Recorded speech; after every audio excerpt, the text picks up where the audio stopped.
Greetings to you. I'm a Hindu. My name is Sandeep, and I've been watching your videos on YouTube since long time. Being a Hindu, I do respect other religions. I do respect Allah, Prophet Muhammad. I started my school in my childhood in a Catholic school, where I was taught about Bible and Christianity and Lord Jesus. And later on, after fifth standard, I came to know about my own religion, being born in Hindu family. And today, I do at times get attracted towards other religions. Okay, there is some common link between all religions. I have a basic question to you, doctor. Basically, I am from the science background, a pharmacy guy. Today, I'm authorized financial consultant. So today, what I look out there in the market is many religions exist on planet Earth.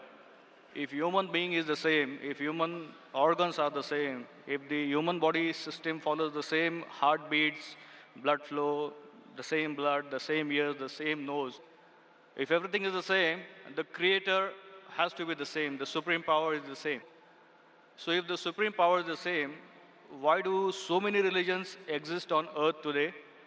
What is going to be future now onwards? Because if I go as per theoretical books, as per history, before thousands of years, Hinduism existed. Then came Lord Jesus, then Prophet Muhammad, and now today, what I see in front of my eyes is there are many religions, and every religion has its own pros and cons. So, being a human, I get confused. I am a Hindu, I should respect my religion, as well as being a human being, I should respect other religions. So, what is the final truth, and what is going to the future for centuries ahead? The brother asked a very good question that there are so many different religions. More than 4,000 years back was Hinduism. Then Jesus Christ, peace be upon him, came 2,000 years back, or Christianity. Then Prophet Muhammad, peace be upon him, came 1,400 years back. Some things are similar, some things are contradicting. There's so much of confusion. God, our creator, is one. Human body is the same. Creator has to be same. So why this confusion? It's a very good question. The reply is given in the Quran in Surah Al-Imran, chapter 3, verse number 19. It says, Inna Dina Indallāhi Islam. The only religion acceptable in the sight of God is Islam. That is peace acquired by submitting our will to God.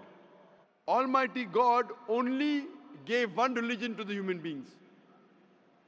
As I said earlier, Almighty God has only sent one religion. But He has sent many messengers.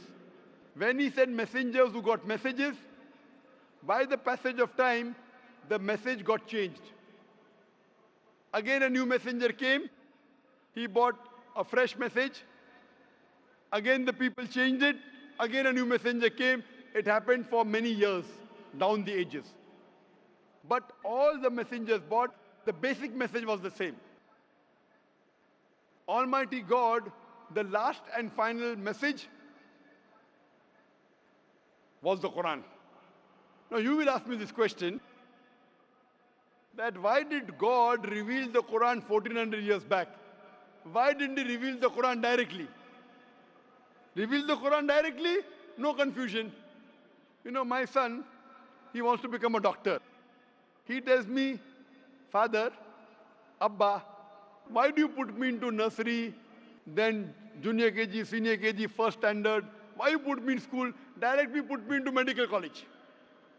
I said, son, if you want to be a doctor, first you have to go to nursery, pre-primary, primary school, secondary school, medical college, then you'll become a doctor. You can't directly enter a medical college because you won't understand.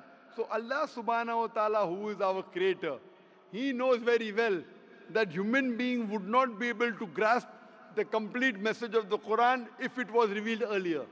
1400 years ago, Almighty God, who is our creator, He knows this time, the time has come where human beings can understand the message. So that's the reason previously He sent messages which were there but not complete because human being could not understand, could not grasp. As the message changed, He sent a new message, a new messenger. That's the reason all the messages that came before the Quran, they were meant for a particular group of people and meant to be followed for a particular time period. All the messengers that came before the last and final messenger, Prophet Muhammad sallallahu alaihi wasallam, were only sent for a particular group of people and was meant to be followed till a new message came. Almighty God, He knew 1400 years ago was the time when human beings can understand the final message, the Quran. He revealed it. And He sent the last and final messenger, Prophet Muhammad, peace be upon him. Since Quran was the last and final message, it was not only meant for the Muslims or the Arabs, it wasn't meant for one particular group of people, it was meant for the whole of humanity. All the messengers that came before were meant for a particular group of people, and the message was supposed to be followed for a particular time period. Because Prophet Muhammad, peace be upon him, was the last and final messenger, he was not sent only for the Muslims or the Arabs, he was sent for the whole of humanity. But now today, you ask me, why are there different religions? Our Creator sent only one religion. We human beings kept on changing. But even in the corrupted form, I have a formula. I have a formula which will not antagonize any human being. I tell all these human beings, at least believe that there is one scripture which is 100% the word of God. So the Hindus would not mind agreeing, I believe Veda to be 100% word of God. The Christians would say, I do not mind believing Bible to be 100% word of God. The Muslim will say, I don't mind believing Quran to be 100% word of God. So I tell them, okay, now let us agree to follow what is common in all these scriptures. What is different, we'll discuss tomorrow. Let's not fight over the differences. Let us agree to follow what is common, and at least we'll be sure that what is common in all the three scriptures, this at least minimum is 100% the word of God. What is different may be the word of God, may not be the word of God. That we can discuss tomorrow. Now, when we do a research, and I being a student of comparative religion, I've studied the Vedas, I've studied the Upanishads, Bhagavad Gita, Bible, Old Testament, New Testament, Quran.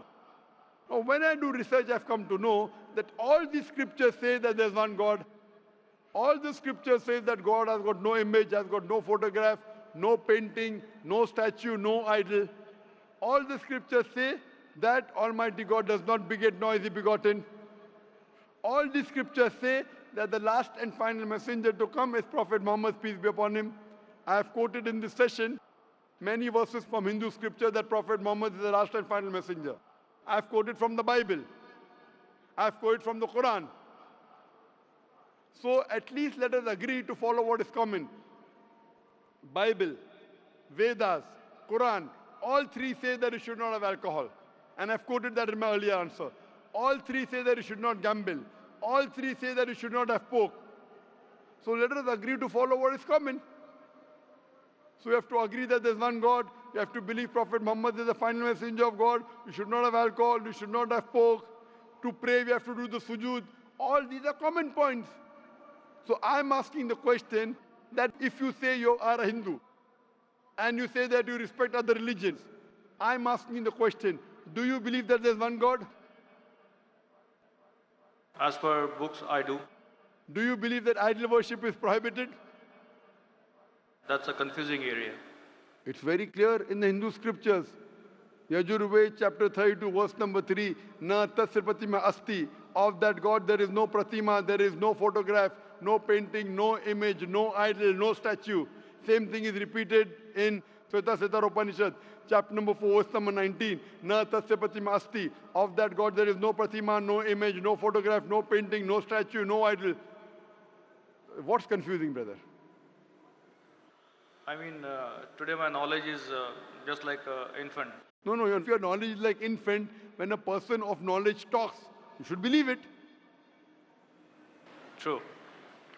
So why don't you believe it then? No, as I said, I do respect Prophet Muhammad. I do. No respect. Respecting is one thing, following is the other thing. If you respect a person, you have to follow his guidance. So again, the question goes in the same direction what I was asking to you, that if I am a Hindu, if I believe in Hinduism, but still when I step out of my home, I have to follow my colleagues, the other society members, human beings on the earth. Is it a must? Suppose the other society members start robbing. If your other human beings start robbing, even you start robbing. Brother, if your friends start robbing, will you rob? I will have to defend myself. Will you rob, yes or no? If somebody is robbing me, No, no, you said that you have to follow the other human beings, other society. If your other friends start robbing other people, will you start robbing? Will you rob others? I don't think so. There is a point in robbing others. Okay, because you know robbing is wrong. So that time you will not follow society. Follow the society when it is right. Do not follow when it's wrong. God has given you grey matter, brain. Correct? So if your Hindu friends are going against the Veda, will you follow Veda or your Hindu friends? They have to follow what is written in the books. Yes, forget about them. I'm asking about you. If your Hindu scripture says don't do idol worship, will you do idol worship? No, then I will not. So now do you believe idol worship is wrong? Again, as I said, I have to study more. When will you study? Today or tomorrow? When? Maybe today or tomorrow. Okay, fine. I have quoted so many references from the Hindu scripture about Prophet Muhammad, peace be upon him. Do you believe Prophet Muhammad is the messenger of God? Yes, I do. If you believe, don't you have to follow his commandments? I may have to. Why may?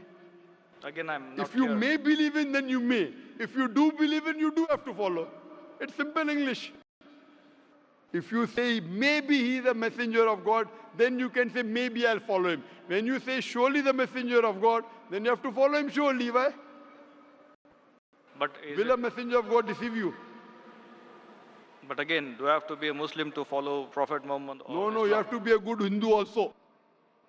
You have to be a good Hindu and a good Christian to follow Muhammad sallallahu alaihi wasallam. That's where the whole thing If you are not a good Hindu, if you are not a good Christian, you will never follow Prophet Muhammad sallallahu alaihi wasallam. Because Hindu scripture says the Antim Rishi, the Kalki avatar is Prophet Muhammad sallallahu alaihi wasallam. I gave references, you know. If you want, I can give again. Do you want me to give the references again of Prophet Muhammad in the Hindu scriptures? I did listen to your references. I need to go through them. Fine. So inshallah, go today. Tomorrow, I would give you the first chance. And there's a lady there. You too, I would give the first chance. Then I will call you a truthful person. Go today, Google, check on the net. I gave at least 100 references. There are more than 100 in my lecture, if you see, on Hindu scriptures talking about Prophet Muhammad sallallahu alaihi wasallam, talking about one God, talking not to have alcohol, not to have pork, not to gamble. What is different we'll discuss tomorrow. At least what is common we should agree. So when you're talking about getting human beings together, I'm giving you a formula which will not offend you. I'm not telling you follow that which is not mentioned in the Hindu scripture. I'm telling you follow what is mentioned in Hindu scripture and the Quran. 100% you will be a good Hindu, good Christian, and even enter into Islam. May not be good Muslim, at least enter, and then your scripture says you have to follow the guidance of the last messenger, you have to follow the Quran. So if you follow the Quran correctly and the sayings of the Prophet Muhammad sallallahu alaihi wasallam, you will be a good Muslim. And I'm waiting that inshallah if we can do it today, tomorrow inshallah we can interact. Thank you very much, Doctor.